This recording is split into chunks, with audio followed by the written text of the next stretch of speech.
What I'm really passionate about is about how your personality can affect the achievement of your goals, your personal success, your growth, okay?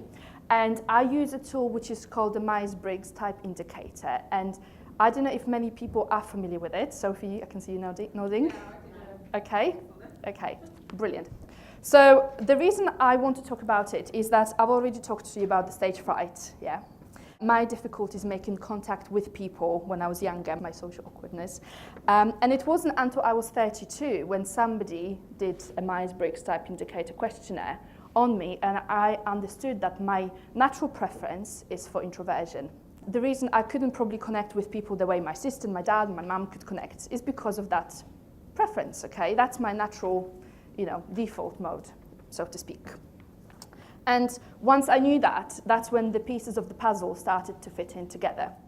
So today, as I said, it's quite ironic that I'm standing on the stage, I'm talking to you, and I know that I'm naturally an introverted person, but for me, my need to talk to you about the empowerment is stronger than my natural preference, and that's how I overcome it. Okay, but I wanted to talk to you about the Mbti because I really like the tool. I'm a qualified practitioner. You can't actually deliver feedback sessions using this tool unless you have been through loads of training. And I just wanted to kind of highlight, today we haven't got enough time to kind of go in depth, but I just want to highlight what this does. And if you are thinking that maybe this is something you would like to explore more, we can talk about it, okay? So Mbti it's a personality questionnaire. It's probably one of the most widely used personality questionnaires in the world. It's used mainly in learning and development. It's not really there to determine somebody's ability to a job. It's about personality, their preference. We'll talk about the history and ethics in a second. It's based on the theory of Carl Jung, who was a Swiss psychologist, and it's about identifying differences in people in a positive manner. That's really key because Mbti is not about saying an introvert is less worthy of a person than an extrovert, and vice versa. Both preferences have got equal, advantages and development areas. Okay. So in 1923 and 1943, there was a lady and her daughter, Catherine and Isabel Myers-Briggs, who heard about the works of Carl Jung, and they started developing and kind of exploring it a bit more because they were fascinated by it. And what I really love is that the reason they've developed the questionnaire is that when the USA entered the Second World War, what those two ladies wanted to do is that they thought, if we can develop this tool that will help people communicate with each other better, then maybe there won't be another war. I absolutely love the idea behind this tool, and that kind of sold it for me, if I'm honest. So they continued developing the tool until 1943. The questionnaire gets copywritten, and then the first manual gets published in 1962. And interestingly, both Catherine and her daughter, they were not, they hadn't gone to universities. They were, they were surrounded by kind of people in science in their household, but they hadn't gone to university themselves. But they were fascinated by what makes people work, how come some people get on better with certain people and not so well with others. So as I said, it's a personality questionnaire that describes differences in people in a positive way, and there is no better or worse types. It has its own strengths and its own pitfalls. So there is 4 pairs of preferences: the extroversion, introversion, and that refers to where do you get the energy from. Then you've got sensing and intuition. How do you take the information in from the world? And then what do you do with that information? Then we talk about the thinking and the feeling. I will go into those in more detail, so this is just a snapshot. And judging and perceiving finally refers to how do you approach the outside world. Okay. So the extroversion versus introversion. So extroverts tend to act before thinking and prefer to take actions quickly, whereas introverts like to think before they take action. They like to take the time to consider different options and prefer to spend time reflecting on maybe experiences or what they should do. Extroverts are more expressive when they are interacting with people, and they gain energy from the interaction. So an extrovert would come in here and they would be like, yes, so many people. I'm so excited. I can connect to all of these women. That's fantastic. An introvert, like myself, probably would be like, oh my gosh, I need to speak to 50 people today. What do I do? What do I ask them? I will spend time thinking about what are my questions. How do I make contact with this person? What shall I say? Can I talk about the weather? What do I talk to them about? So, that's basically what's going on through the introvert's head versus the extrovert's head, okay? And in terms of the interests, the extroverts will have the breadth of interests, okay?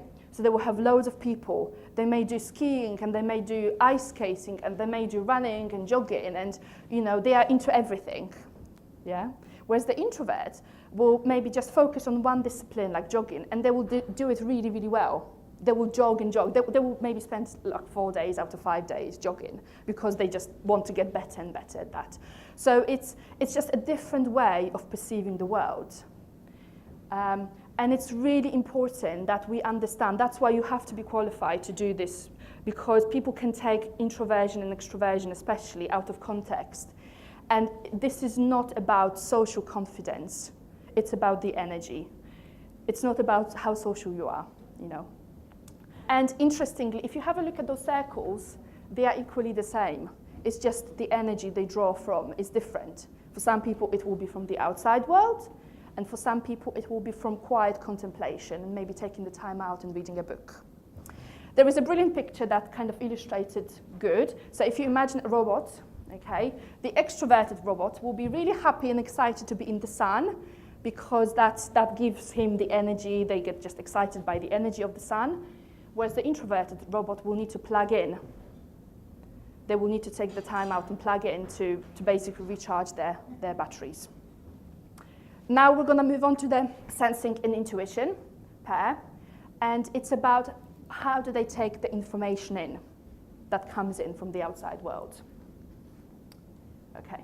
So if you imagine two pictures, somebody looking through the camera to take a picture, somebody who has got a sensing preference will want to know the detail, the facts. They will adopt a realistic approach. So they will think about, has this worked in the past? Has somebody done this? So if, for example, somebody who has got a sensing preference and they are about to set up the business, they will actually speak to other entrepreneurs about how did you do it? What did you do it? Who did you go to? How, who gave you some advice? So they will kind of base it on experience. Whereas somebody who has got the intuition preference, they will have this big vision. They will be full of ideas. They will be creative. We can do this, we can do that. Sometimes the pitfall is that they won't get their ideas tested because they will be chasing after the next idea, or they won't even do because they will be so focused on creating those picture boards and vision boards and stuff, okay? So the sensing person adopts a realistic approach. They focus on what is here and now, and they collect the observations. Whereas those with the intuition preference, they anticipate the future. It's really funny because I had a manager once who sent out an agenda for a meeting, for the team meeting, and on the agenda it said he was going to share with us the vision for the next 3 years for our team. And I was like, yeah, he will tell me where we're heading. He will tell me the strategy and what he wants us to do. And I went there, and basically he said, I don't know what's going to happen. Nobody does. I'm like, where is your vision? I felt really let down because I needed that. So I created my own version because this is my preference. I mean, intuition more than sensing, okay? And they will anticipate the future. They will ensure things work in theory, and they will use conceptual framework. And again, it's important to highlight that sensing is not about being sensitive, and intuition is not about your gut feeling, okay? So again, if we look at this picture to illustrate the point, a person with a sensing preference will make sure that those individual pictures are drawn the way they need to be. So this is a full circle, this is square, this is a star, but they will not see that there is a pattern, that those are kind of lined up in a triangle shape. This is what the person with the intuition preference will see. They will see the pattern. They are very good at analyzing data because they can see how things are connected to each other.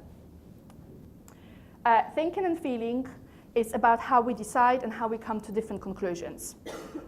So again, this is not about saying that people with a thinking preference do not have a heart and people with a feeling preference do not think with their heads, okay? It's about what comes first, okay? So for those with a thinking preference, they will think logically first, and then they will kind of, explore what's in their heart. Whereas somebody with a feeling preference will think about, how does it make me feel? How will it affect people that, this decision is affecting? And then they will go back and think about, what are the implications of it? And again, as I was saying, the thinking people apply logical reasoning, they use cause and effect analysis, they seek the objective truth. So they will remove the emotion and they will see what is the fairest decision I can make in the situation. Yeah? Whereas people with their feeling preference, they apply individual values. So they will say, for example, if you're manager and you've got different team members with different preferences or different skill set, they will think about how, if I give this person this job, how will it make them feel? What about if I don't give them that job? How will it make them feel? Okay, it's about really understanding what's important to a particular person. They like to seek harmony and understand other people's viewpoints. They decide by personal circumstances, and they often focus on relationships as opposed to on tasks. But again, as I was saying, it's not to say that those with a thinking preference cannot feel and those with a feeling preference cannot think. It's about what comes first. What's the most natural response? Okay, so decision making for both types. Somebody with their thinking preference will make a decision by stepping out of the problem. They will remove themselves from a situation, try to see it in a very objective way, almost see it from a distance. If I was looking in on the situation, if I see these people having a conflict, how do I approach it? Whereas a person with a feeling preference, they will step into the problem, they will try to be compassionate, they will maybe even try to mitigate and try to help the two people who are maybe having a conflict. Okay, and finally, the judging and the perceiving preference, and it's about how do you approach the outside world. So, those with a judging preference, they like to come to closure, okay? They will like knowing where they are going, so they will draw a plan from A to Z. What that means is that if somebody comes in and says to them a week later, actually, I need you to do something else, they'll be like, I've already started working on this. It's like changing, I have to change all of my plans. They won't appreciate that. Whereas somebody with a perceiving preference, they won't actually have made a plan because they are waiting to see how different things maybe develop. Maybe there will be a change of circumstances, or maybe there will be new data or new information that will come in and would help them make a decision as to what to do next. So again, those on this side, they prefer to make plans, whereas the perceiving preference prefer to remain flexible and just keep their options open. The judging types prefer to schedule activities, and those with the perceiving preference prefer to be spontaneous and just do things on the spur of the moment. And again, it's important really to understand the terminology in this instance, because judging is not about being judgmental and perceiving is not about being perceptive. Okay? So once the questionnaire is compiled, you then get a type. There are 16 different types, and they all represent different personality preferences. Okay? So the application of the Mbti is often used, as I said, in leadership development. It's about helping people communicate better by understanding themselves first, and also understanding that maybe somebody else has got a different preference, and how do I need to adjust my style to kind of get on with that person. It's about managing change, resolving conflict, understanding stress reactions, and it's about valuing diversity in a working situation. When I did this training, we had a group of maybe 10 people, 12, who were being put through training. And it was amazing to see kind of the diversity in the room. And we soon learned that if we work together, different people have different preferences, we can achieve tasks quicker.